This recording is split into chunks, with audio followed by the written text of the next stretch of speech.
what's going on, guys? Bflattened here with a brand new video today. Today we're going to be talking about Pansuns, the main currency that people use in TemTem.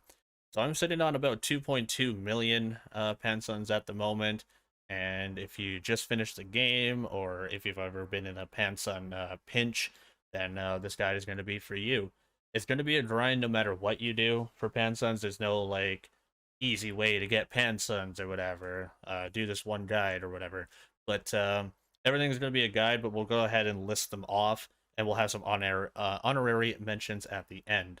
So the first one that I would probably say is FreeTem. FreeTem is about as cheap as you can get.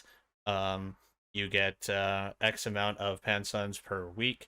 If you do the Shall Light method, it's probably the cheapest for you, Tem card wise, if you're in a pinch Pansuns.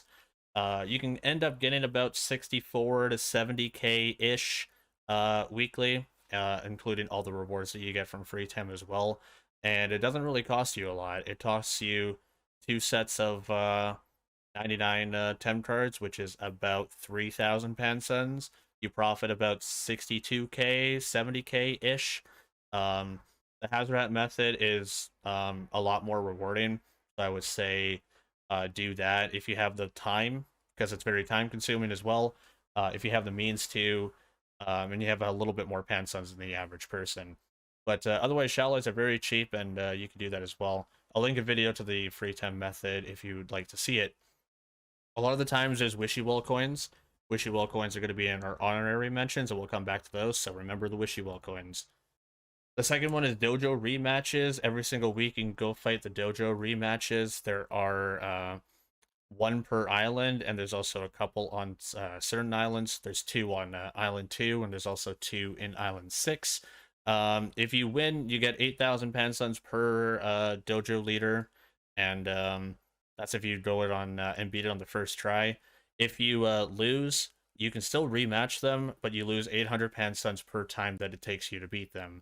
So I'd also have a Dojo rematch guide if you'd like to take a peek at that. Pretty high win rate, but you can walk away with about 64,000 Pansuns per week just by completing the Dojo rematches.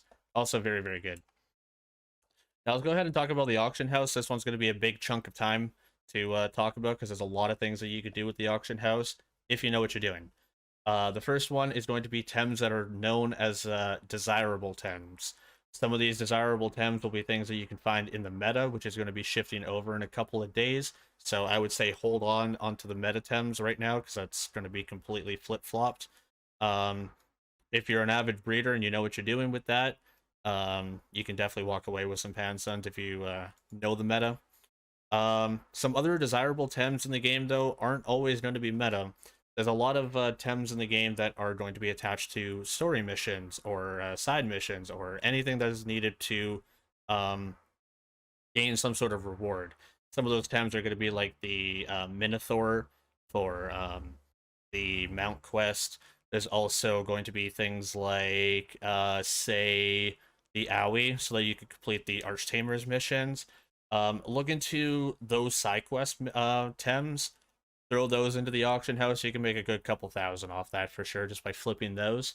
And they're very, very cheap to get. You can catch them yourself, things like that. There's also 5% pheromones. Going back to the Wishy Well coins a little bit, you can do 5% pheromones. So if the Tem is rare, oftentimes Hoochicks, Maisies are going to be the most desirable ones that I've seen. Inus are also pretty good. Dialysis are pretty good. You can sell those for a good couple thousand into the auction house as well. The sell rate for the pheromones are usually 1k to the NPCs, but if you have those 5% pheromones, you can usually sell them for a good. Some of them will go for about 5,000, I would say. Let's go ahead and type in Smazy just for an example. Yeah, most of them are about 3 to 5k, so you can make some good, decent money off this if you have some Wishy Well coins. Another thing that you can do is trait swap flipping. So what that means is, if there's a Tem in the auction house that is an egg, let's go ahead and take a look at some egg. Sipat's not really a great example. Let's look at Goaty. Let's look at Goaty, for example, as an egg. So let's say, because these traits are not locked in, if you hatch that goatee and it ends up being the off meta trait, right? You hatch the goatee, it's an off meta trait, it's not the good one. That's fine though, because what you can do is if you have an abundance of trait swap hacks, which often people end up running into trait swap hacks if you do a lot of the dailies or weekly rewards, use those hacks because hatching an egg becomes your OT. So use those hacks, swap it into the meta trait, put it back into the auction house. That's you flipping with trait swaps. It only works, of course, if you have those hacks available, but it's a decent way to make some pretty good money off that too. Another good one is Luma eggs. This goatee here is a good example. If you breed two Lumas together, you can make some pretty decent money off the Luma eggs. The market for them has kind of lowered, but if you're in a pinch for Pansuns, usually you can get about 30 to 40k, depending on the tem per egg. If it has egg moves, that increases its value even more, especially if it's a usable egg move, like say Dim Mac on Size Munch, big one. You can make some pretty good money off that too. You can see how this one's a little bit more because it has egg moves here. Another big one right now, and this is just me saying this personally, Anaheers. Anaheer and its furt goes for quite a bit of money. You can make some pretty good money off of this. A lot of people are gunning for Anaheer furt right now. So for example, this one is a 6 furt.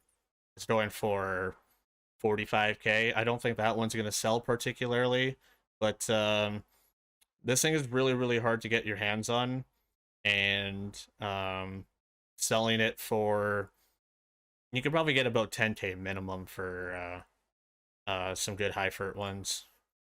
A lot of people have been selling them for about 20, 30, sometimes 40k. So if you have some extra Anaheers or even your story Anaheer, if you have an alt, you can get the Anaheer on the story there, sell it, flip it that way, continue on with your life, you know? You can make some pretty good money off that, just with Anatins and Anaheers. Which goes into the next one. Number 4, male lumas. Male lumas are valued more than female lumas unless it's a rare one. So if you have like a Rolder that's female, that's going to go for a lot because you can get more Rolders off that. But ideally, and mostly, male lumas go for more because they're the ones that pass down the fertility to whatever the female is, right? The thing is that if you have fire or crystal, those will go for more because those are going to be the ones that are combining with Anaheers. Oftentimes, you actually can't find male fire lumas because a lot of people are just scooping them up right away. Let's go for the minimum furt of 6, which is like normal. Surprisingly, this is a lot more than I was expecting. Usually this is not the case, but there's a lot more in here than normal. A lot of people are selling the Scare Revolts as well because they have Fiery Heist. That's a big one. Yeah. The other one would be Crystal because Crystal is part of the Anaheer line. I clicked on Mental. Whoops. Crystal. Usually there's not a lot in here because it gets sold out really, really quickly. So male lumas go for a lot. Far down the list, Koaish fishing.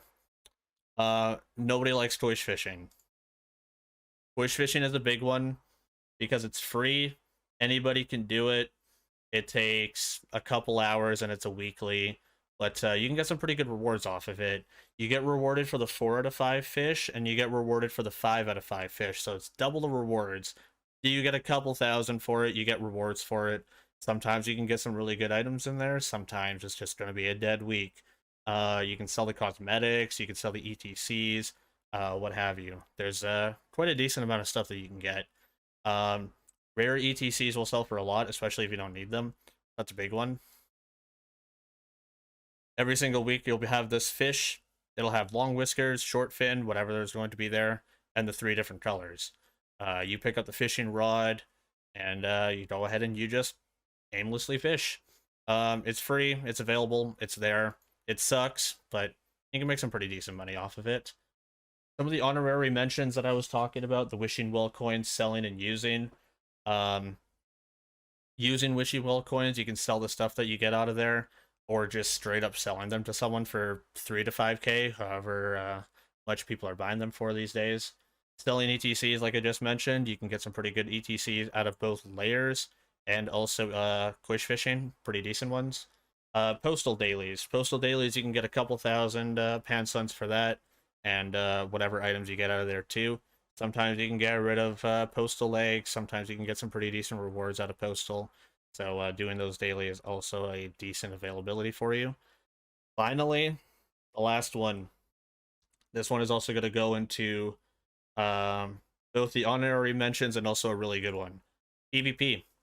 PvP is an endless thing that you can do. It is you can do it whenever you want. You could do it in the middle of the week, start. There's no daily, there's no weekly, there's no cap. If you win in PvP, you can get anywhere between 1,500 to 2,000 Pansuns per win. You get feathers off of it too, so you get both currencies, and there's pretty good opportunities to get some Pansuns off that. If you're in the lower ranks too, you can use a pretty decent cheesy team. Say you're using a cheese team for your Archtamers or Dojo rebattles. Usually you can get away with it in lower ranks as well, so if you're not the greatest at PvP, don't worry about it. Whatever rank you end up being, you're going to pick up some wins. You'll be able to grab some Pansuns off that too. And those are my top 5 plus honorary mention Pansun guide.